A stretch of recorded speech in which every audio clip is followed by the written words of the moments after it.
Rangchak Tripurani Khungsa Hasukni Kamiwo Tonglaijamani Bukhungni Kajang Kajang Phiaba Naikol Jagya Cher Jagya Kebo Bai Nugnai Gri Borokni Kapalni Asik Birma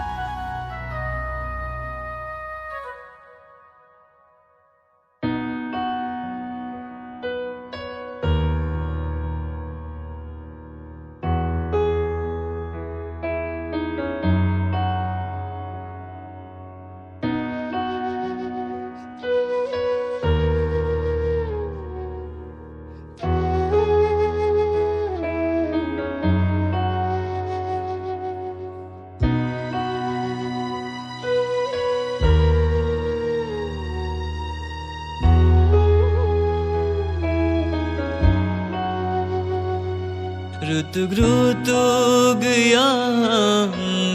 no thak shukha nung babian kuma ui thangkha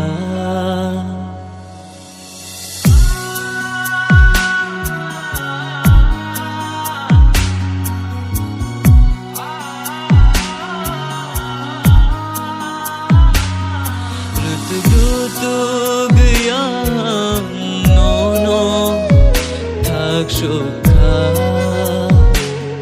nung babian kuma ui thangka ring horbo khunaya bushuk hakcha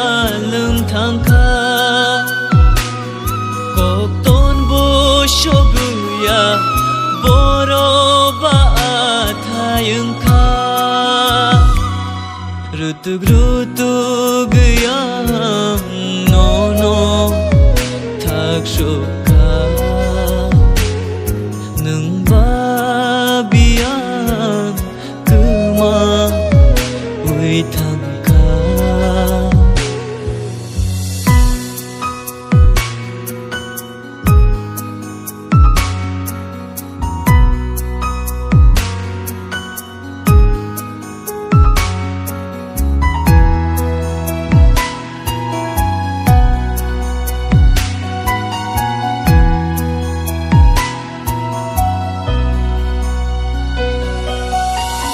Yak rom la yu thang nai hi ni tong mani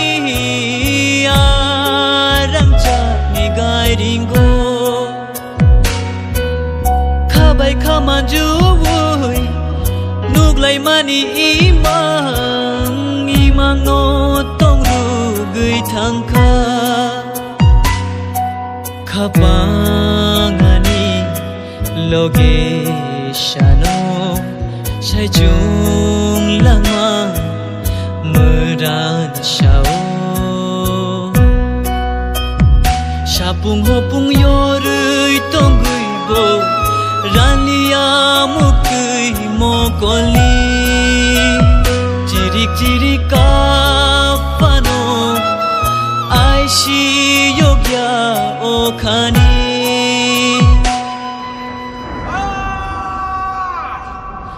Thagriui man mate yo jorano tai kisha nung bai ma tomate te kisha Bathagriui man mate yo jorano tai kisha